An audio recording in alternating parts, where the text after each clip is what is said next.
하나님의 풍성하신 은혜가 여러분 모두에게 함께 하시길 바랍니다. 이 세상에 많은 사람들이 살지만 그 중에 과연 몇 사람이나 인생을 살면서 풍성하고 복된 삶을 살고 있다고 생각하겠습니까? 하나님이 우리를 위해서 예비하신 것은 정말 풍성한 삶입니다. 하나님께서 내가 너희로 생명을 얻게 하고 또 더 풍성히 얻게 하기 위해서 내가 이 땅에 왔고 또한 너희에게 이 풍성한 은혜를 주기 원해서 우리 주님은 자신의 생명까지 바치면서 자기의 목숨을 우리를 위해 주시면서 피를 흘려 우리에게 맹세하시고 확증하신 것이 내가 너희를 풍성한 삶, 정말 참 행복의 삶으로 인도하겠다고 하는 것이 우리 주님이 우리에게 주시는 말씀입니다. 저는 오랜 세월 동안 벌써 그렇게 됐네요.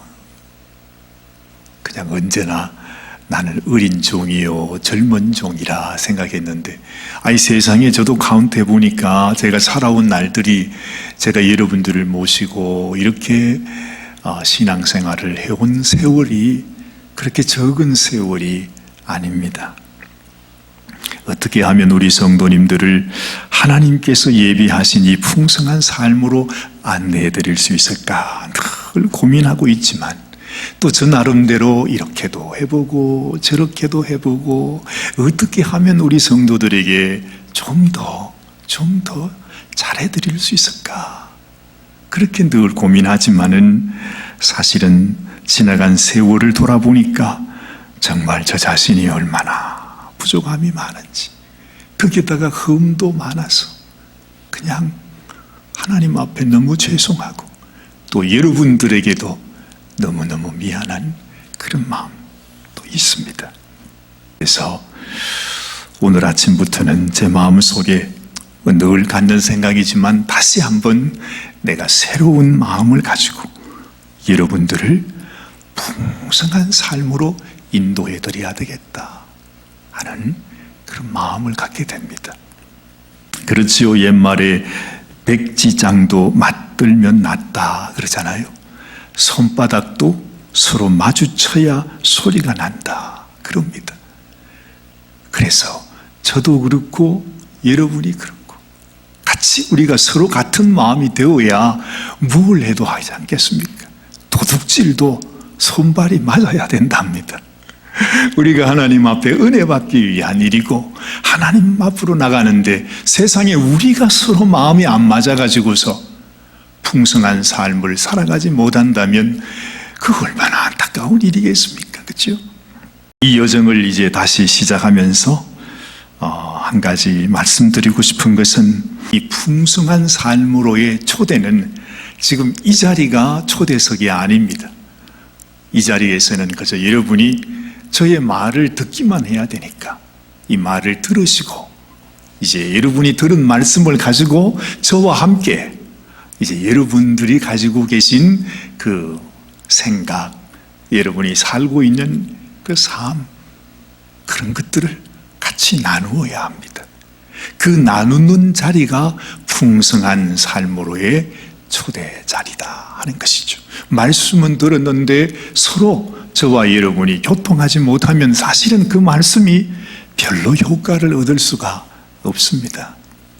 그래서 이 말씀을 들으시고 줌을 통해서 지금 모임을 갖고 있는 분들은 줌을 통해서 우리가 다시 만나게 될 것이고 혹시 줌을 하시기가 어려우신 분들은 언제든지 제게 전화를 주셔도 되고 아니면 또 이렇게 영상으로 보면서 해도 되고 방법이야 많잖아요. 아니면 또 사관님 우리 다 백신도 맞고 괜찮으니까 사관님 혼자 아니 우리 사모님하고 같이 저희 집에 한번 오세요. 그래서 여러분 기왕이면 같이 밥도 먹으면서 서로 교제하면 얼마나 좋겠습니까? 그렇죠? 그렇게 해서 이 말씀을 다시 나누어야만 그것이 풍성한 삶으로의 초대가 된다는 것을 말씀해 드리고 싶습니다. 자, 그럼 오늘 이 풍성한 삶의 초대 첫 만남을 시작합니다. 오늘의 만남에서는 제가 여러분들에게 아주 독특한 것을 말씀해 드리고 싶은데 다 아는 이야기입니다만은 제가 그렇게 만들었습니다. 이 신앙생활을 하는 데는 3가지 문이 있습니다. 그리고 3가지 장애물들이 있습니다. 오늘은 그걸 여러분들과 함께 같이 나누고 싶습니다. 제가 지금 여러분들에게 나누는 이 말씀은 그저 제가 만든 것이라기보다는 이것을 위해서 오랫동안 고심하고 연구해 온 많은 분들이 준비한 것을 그저 제가 여러분들을 위해서 다시 우리 교회의 버전으로 제가 다시 만들어 본 것입니다. 그렇게 하시고 잘 들어주시면 좋겠습니다. 여러분, 먼저 신앙으로 들어오는 3가지 문이 있답니다. 그 문이 뭘까요? 그건 다른 말로 말하면 신앙생활을 하는 사람들 중에 한 3가지 유형으로 우리가 나누어 볼 수 있다 하는 이 말입니다. 첫 번째 문. 그 첫 번째 문은 여러분 설교 노트에 제가 갈로를 이렇게 해놨습니다. 잘 들었으면 거기 넣을 수 있는데 안 듣고 그냥 지나가면 이게 뭐였더라 그럴 겁니다. 참고하시고요. 첫 번째 문은, 첫 번째 종류의 사람은요, 태어날 때부터 예수 믿는 자로 태어나는 것입니다. 무슨 말이죠? 어머니 뱃속에서부터 예수님을 믿게 된 모태 교인을 말해주는 것이죠. 아니, 우리 가족이 기독교 가정이라면 나와는 상관없이, 내 선택과 내 의지와는 관계없이 그렇게 우리는 기독교인이 된다 하는 것이죠. 그래서 아주 태어날 때부터 그냥 그 기독교 문화 가운데 사니까요. 그런 사람을 우리가 모태교인이라 하지 않습니까? 자, 두 번째 문. 이 두 번째 문은 인생을 이렇게 살아가면서 아주 특이하게 어떨 때 특별한 체험을 하게 돼요. 무슨 특별한 경험을 하게 된다는 거죠. 그런 경우 있지 않습니까? 그렇게 해서 하나님을 만나게 됩니다. 원래는 하나님을 몰랐습니다. 관심도 없었습니다. 우리는 불교 집안이었습니다. 그런데 살다가 보니까 세상에 희한한 경험을 하게 된다는 것입니다. 인생의 위기를 만나기도 하고 또 때로는 인간관계의 어려움으로 인해서 가정에 참 어려움을 겪기도 하고 혹은 건강 문제로 인해서 자신의 한계를 경험하게도 됩니다. 이런 아주 나만의 특별한 체험을 통해서 하나님을 믿게 되는 사람이죠. 여러분들 중에도 아마 그런 분들이 계실 것입니다. 또 이런 위기와 아픔 속에서 아마도 갈등하고 고심하고 아파하시는 분들도 계실는지 모르겠습니다. 세 번째 문은, 여러분, 이 세 번째 사람은 기독교인으로 태어난 것도 아니고 어떤 특별한 체험을 한 것도 아닌데 이상하게 또 살다 보니까 도대체 산다는 게 뭔가 이러면서 오다 가다 막걸리 이렇게 다 하면서 도대체 내가 왜 사는가 그런 생각을 하게 되잖아요. 그렇게 고민하다가 결국에는 내 홀로 사는 것이 아니라 내가 절대자, 우리의 하나님께로 나가야 되겠다 하는 스스로 그런 생각, 결단을 하게 된다는 거죠. 그렇게 생각해 보면 말이죠, 인생이라고 하는 것은 그저 모든 일이 편안하다고 좋은 것만 아닌 것 같아요. 그래서 우리에게 어떨 때는 방황도 하고 고난도 받고 참 힘든 시절을 지나지만 그런 고난을 통해서 우리가 하나님을 만나게 됐으니까 말이죠.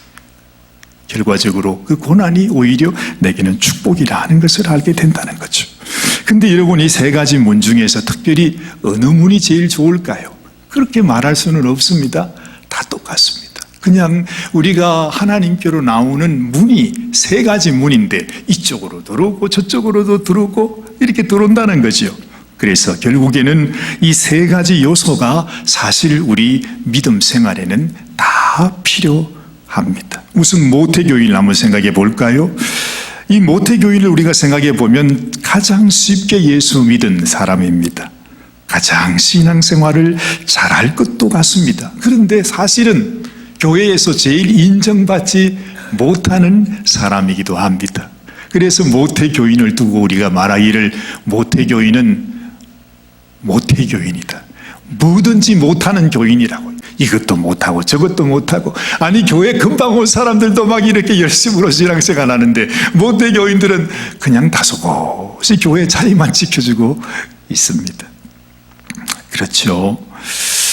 참 안타깝게도요, 이런 분들은 이렇게 아마 우리 어린 아이들도 그런 것 같아요. 어릴 때는 그저 엄마 손잡고 할 수 없이 교회 나왔지만 애가 자라가면 그냥 이 믿음을 버리게 되는 경우도 있어요. 왜냐하면 자기 스스로 어떤 고민이나 뭐 방황이나 어떤 자기 스스로 선택한 것이 아니기 때문에 말이죠. 도대체 이 신앙이 나한테 무슨 의미가 있나 그렇게 생각하기 쉽기 때문이죠. 자, 두 번째, 여러분 특별한 경험, 체험을 통해서 들어온 사람들 역시 약점이 있습니다. 이 사람들은 또 체험을 그냥 너무 소중히 여겨서 뭔가 화끈하게 뭘 체험을 해야 하는데 그 체험이 없으면 내가 언제 예수님 믿었던가 그냥 그러면서 또 신앙에서 떠나가는 사람들도 있어. 열심히 아주 불같이 신앙생활 했는데 어느 날 갑자기 몇 년 뒤에 가보니까 하나님을 안 믿고 있답니다. 제 주변에도 그런 분들이 많이 있었습니다. 자, 세 번째, 진지한 고민과 방황 끝에 신앙인이 된 사람 역시도 온전하지는 않아요. 그 기독교인으로서의 왜 이 모태교인이 가지고 있는 아주 지구력을 가지고 교회 자리를 지키는 뭐 이런 기독교의 문화가 있지 않습니까? 그렇죠? 그러면서 좀 뜨거운 체험도 하고 그래야 되는데 머리로만 그냥 고민하다가 맞아, 하나님이 내가 믿어야 할 신이야 뭐 이러면서 믿으면 결국에는 머리만 커지는 그런 성도가 될 수 있다 하는 것이죠. 그래서 이 세 가지 요소는 다 서로 조화를 이루어 가지고서 기독교 문화에서 자라기도 하고 또한 내가 어떤 체험을 가져서 하나님을 경험하기도 하고 또 고민과 방황을 통해서 결과적으로 내 마음속에 나는 하나님을 선택하겠다 하는 이러한 지적인 결단도 필요할 것입니다. 뭐 그런 이야기를 사실 이 자리에서 우리가 다 할 수는 없습니다. 그래서 이건 맛배기죠. 우리가 인생을 살아가면서 우리는 계속 이런 문제들을 서로 알아가게 될 것입니다. 그래도 한 가지 제 마음속에 하나님 앞에 가장 소중한 것은 우리가 그래도 뭔가 그냥 이 세상을 그냥 살지 않고 내가 하나님을 찾는 사람, 하나님을 사모하는 사람, 뭔가 내가 진리를 알아야 되겠다 하는 구도자의 심정으로 살아가는 것이 하나님께 참 소중하겠구나 그 생각이 들어요. 내가 하나님을 찾다가 보면 하나님께서 또한 우리를 만나주시기 때문에 그렇습니다. 자, 이번에는 신앙생활의 장애물입니다. 또 세 가지 장애물이 있습니다. 자, 사실 하나님은 우리를 위해 너무너무 놀라운 풍성한 축복을 예비하셨는데 이 세상에는 우리가 하나님께로 나가지 못하도록 방해하는 세력이 있어요. 그걸 악한 영이라고 그러지 않습니까? 어둠의 세력. 이 세상의 사람들을 죄 가운데로 이끌어가는 그 어떤 악한 것 말이죠. 성경은 그들을 사탄이라고 하고 마귀라고 얘기하기도 합니다. 그들의 방해로 인해서 우리가 진리를 발견하지 못하기도 하고 또 진리 찾는 것을 포기해 버릴 때도 있습니다. 그러면 그 첫 번째 장애물이 뭘까? 여러분, 그 첫 번째는 바로 뭐냐 하면 우리 자신이에요. 우리 자신. 바로 우리 기독교인들이 그렇단 말이죠. 교회가 그래요. 아니, 우리가 하나님을 믿는다고 하면서 우리가 사는 모습을 보면 이게 도대체 뭐가 뭔지 모르겠어요. 그래서 세상 사람들보다도 예수 믿는 사람들이 더 욕을 얻어먹는 경우도 많지 않아요. 참 부끄러운 일이지만 사실은 인정할 수밖에 없습니다. 은행 일치가 도무지 되지 않는 이 기독교인들의 위선적인 모습, 이것은 우리가 스스로 반성해야 될 일이죠. 우리 주님도 이 땅에 계시면서 얼마나 경계하셨습니까? 그 당시에 가장 하나님을 잘 믿는다고 하는 사람들이 바리새인이었는데, 세상의 바리새인들을 보면서 예수님께서 화 있을 진짜 외식하는 서기관들과 바리새인들이라고 얼마나 책망하신지 몰라요. 근데 우리가 그런 모습으로 산다면 우리가 어떻게 하나님께 나갈 수가 있겠습니까? 물론 인간이기 때문에 누구나 이런 면이 없을 수는 없을 것입니다. 그렇지만 우리 기독교인들은 세상 사람이 눈으로 볼 때 세상 사람은 그저 요만큼 위선적이라고 하면, 우리 예수 믿는 사람들은 세상 사람들이 볼 때 이만큼 위선적입니다. 뭐 조금 하나 보이기만 하면 저 보라고 말이지, 예수 믿는 자들이 저렇다고 그러면서 손가락질 할 때가 많죠. 심지어 정말 이 진리에 대해서 교회와 기독교의 진리를 모르는 사람들은 아주 그냥 우리 믿는 사람, 교회를 향한 혐오감을 나타내시는 분들도 있습니다. 근데 그 와중에 또 교회는 말이죠, 그냥 그런 상황 속에서도 이 교회는 그냥 기독교만 전부라고 말이지. 그러면서 또 다른 종교를 막 욕을 하고 이게 무리하게 대한단 말이지. 그럼 어떻게 되겠습니까? 세상이 볼 때에 우리 예수 믿는 사람들은 완전히 상종하지 않을 사람이라고 생각될 수 있다 하는 거죠. 여러분, 칼이 명금입니다. 보금입니다.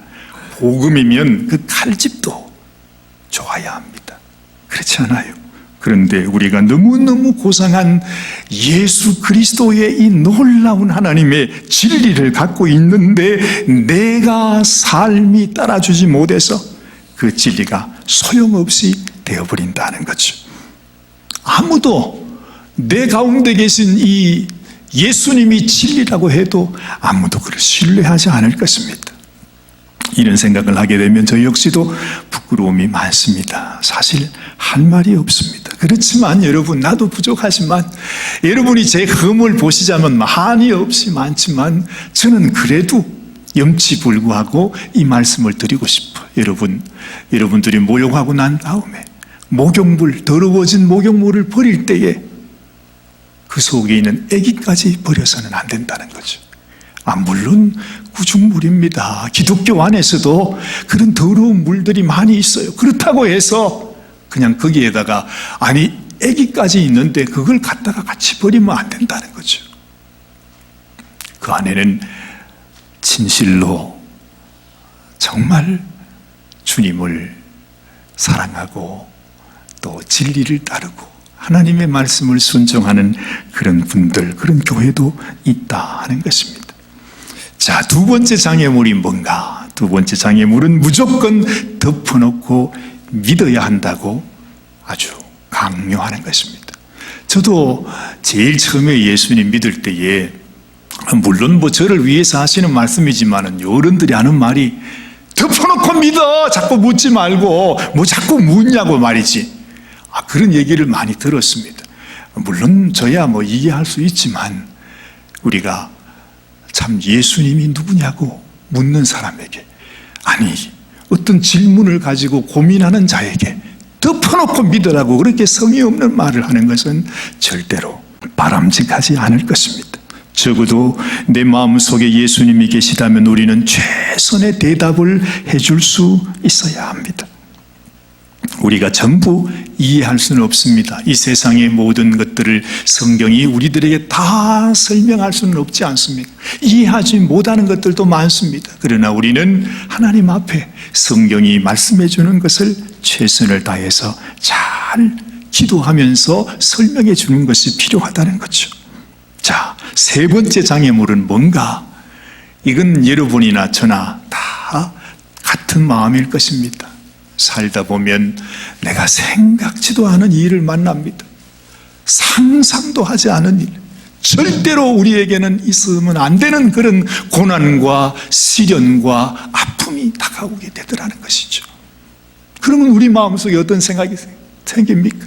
하나님이 우리를 사랑한다며, 하나님이 살아계신다며, 그런데 왜 내가 무슨 죄를 그렇게 지었길래, 내가 무슨 전생에 그렇게 악한 사람이길래 내게 이런 일을 만나게 하시는가?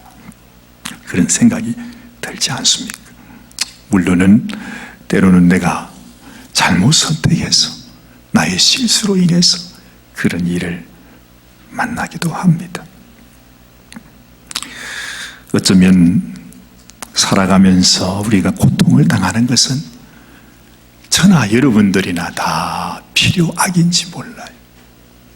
그게 싫지만 꼭 필요한 거란 말이죠.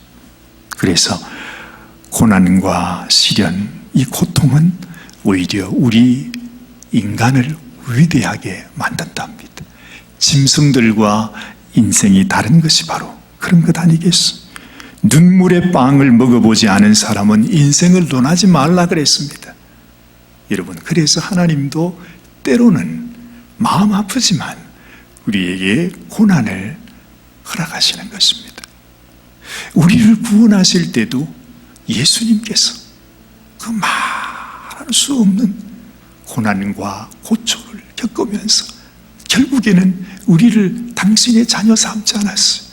마치 우리 어머님께서 그 아주 사선을 넘나들면서 그 고통을 감내하면서 우리 생명을 놓아주듯이 말이죠. 인생의 고통은 나쁜 것만은 아닙니다. 장애물일 수 있습니다. 그러나 동시에 하나님께로 나아가는, 그리고 하나님을 볼 수 있는 디딤돌이기도 한 것입니다. 저도 지난 세월을 돌아보면 제 인생의 많은 한계를 느끼게 됩니다. 그동안에는 제가 뭐든지 다 할 수 있다고 생각했습니다. 내가 꿈꾸고 계획하고 내가 가진 모든 소원은 내가 이룰 수 있을 것이다. 그렇게 말해주는 사람도 많습니다. 야, 오형제는 무슨 일이든지 할 수 있을 거야. 그렇게 말했던 분들이 있어요. 근데 지금 지나간 인생을 살펴보니까 제가 할 수 있는 일이 아무것도 없어요. 내 인생 속에서 내가 좌지우지하고 내가 원하는 대로 할 수 있는 일이 아무것도 없다란 말입니다.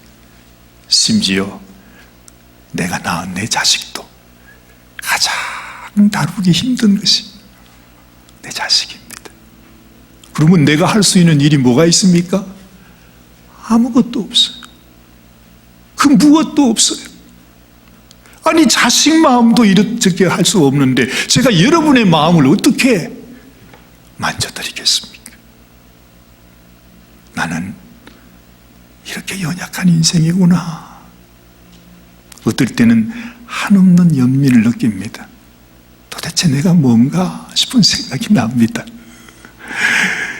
그렇게 고민하다가 보면 여전히 우리 자식들은 나를 다 떠나갔는데 여전히 나의 등 뒤에서 나를 지그시 보시면서 나와 함께 서 계시는 한 분이 계십니다. 그분이 우리 하나님이시죠.